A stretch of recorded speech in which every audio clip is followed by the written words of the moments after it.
Salut tout le monde, j'espère que vous allez bien. C'est le débrief du match Real Madrid-Oviedo.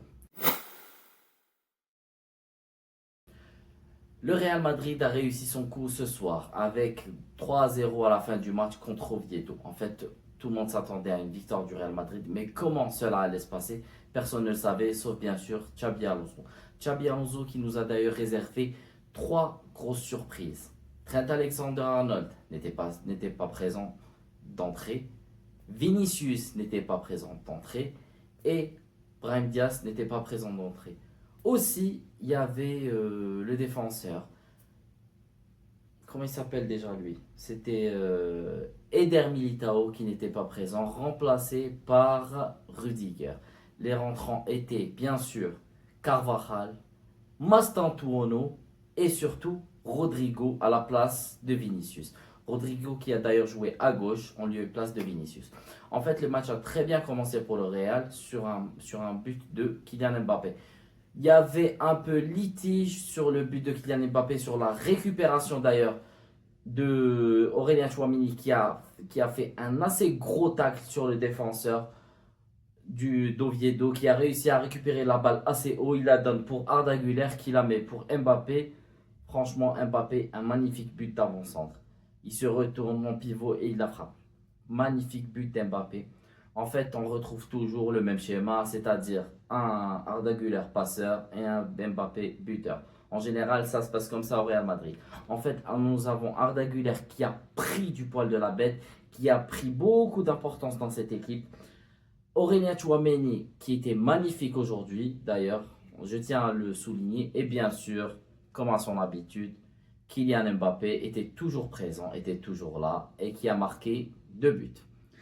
En fait, le deuxième but, c'était sur une action collective. En fait, non, pas du tout. C'était sur une récupération de balle de Vinicius qui a réussi à mettre Mbappé dans les meilleures dispositions pour marquer son deuxième but et un troisième but de Vinicius. En fait, ce qu'on retient, c'est une grosse sortie de banc de Vinicius.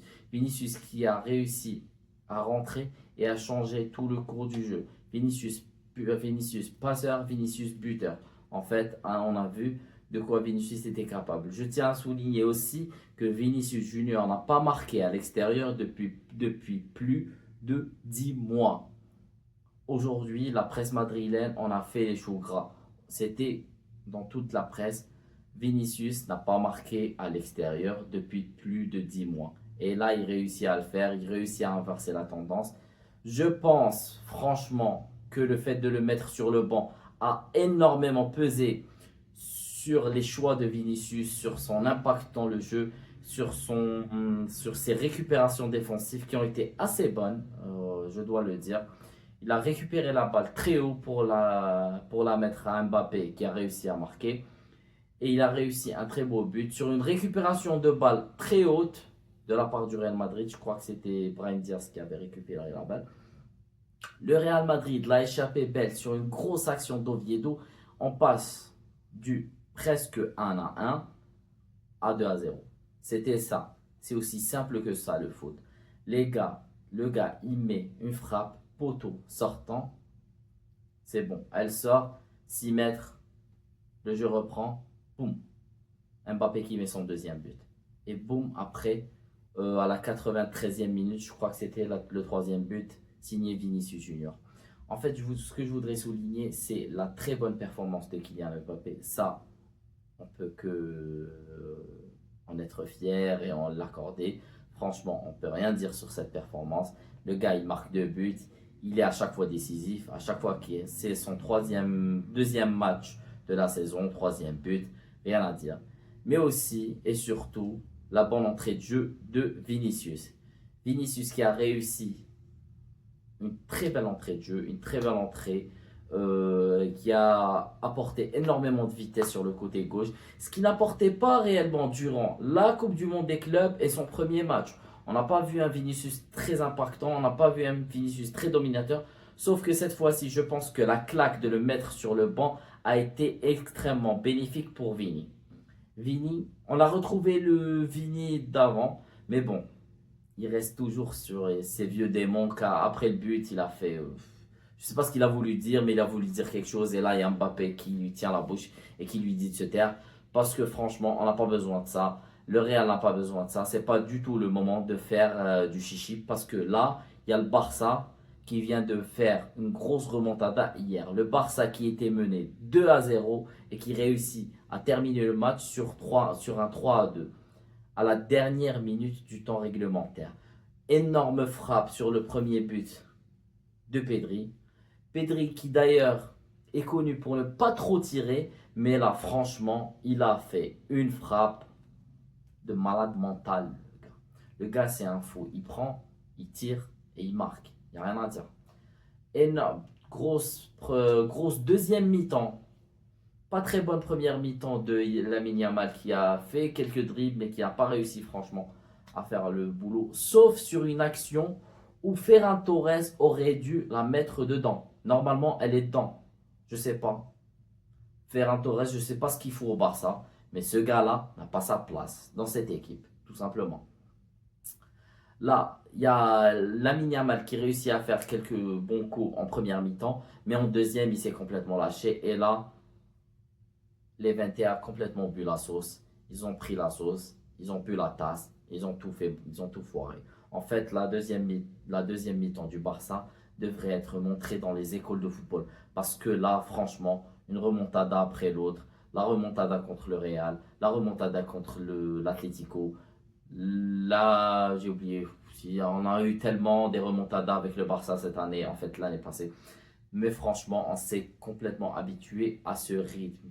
Le Barça qui ne lâche jamais l'affaire, qui est toujours présent, même quand il est en difficulté, même quand les gars en face mettent le bus derrière, il est là, ils sont présents et ils y arrivent. Ils arrivent à remonter le score et à retourner une situation qui était très mal embarquée à la base. Franchement, rien à dire de ce Barça, à part les errances défensives. Je précise, les errances défensives ont été catastrophiques.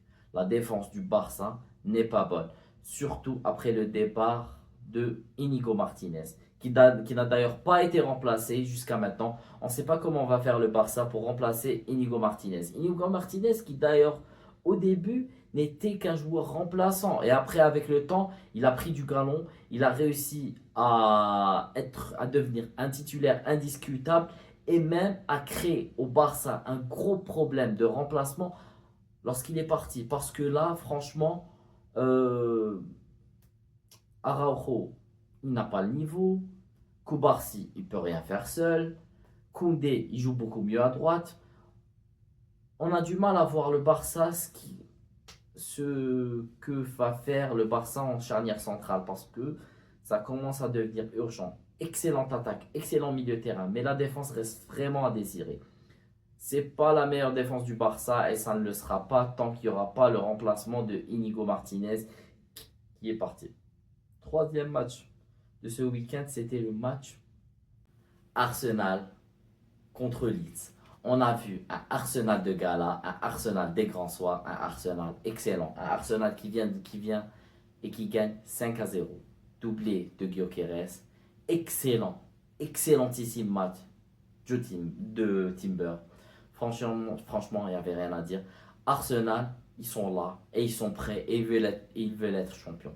Parce que ils ont fini deuxième l'année passée et ils ont fini deuxième l'année d'avant.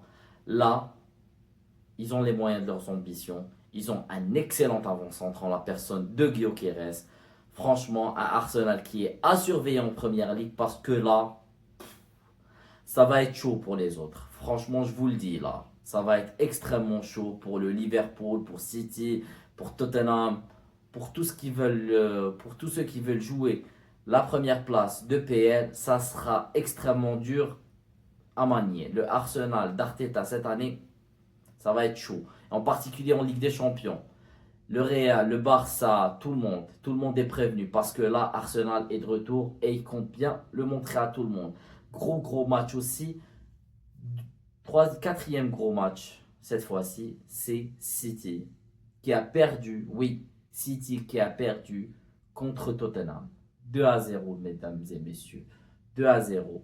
Guardiola a énormément de boulot.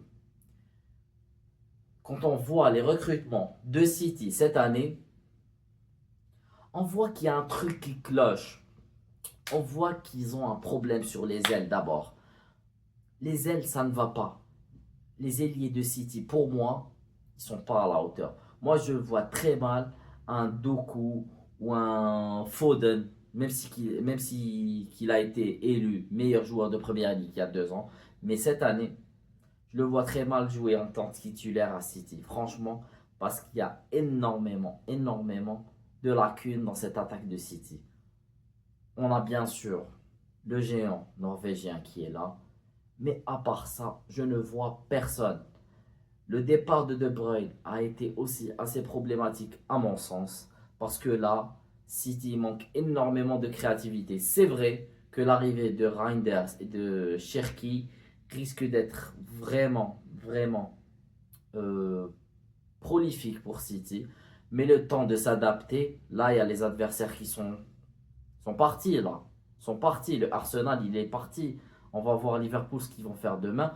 Mais franchement, ça sera chaud pour City cette année. S'ils ne réussissent pas à remettre les choses en place avant les premières journées, avant la 10e journée de Première Ligue, parce que là, franchement, si la locomotive part, personne ne pourra l'arrêter.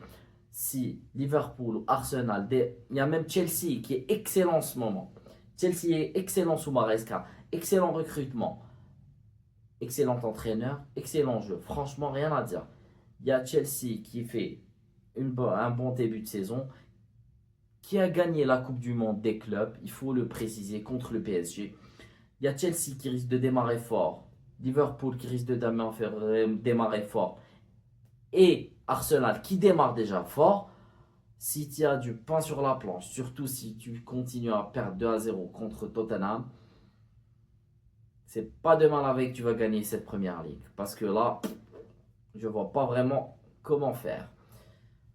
En tout cas, on souhaite le meilleur pour City. On souhaite qu'ils se remettent en selle. On souhaite qu'il y ait de beaux matchs en fait. Tout simplement. On aime le foot. On aime regarder le foot. On veut des beaux matchs. On veut un City qui est bon. On veut un City qui est bien. On veut un City qui soit compétitif. Et là, tout ira bien pour tout le monde, en particulier pour nous. Au prochain débrief, j'espère. Ciao.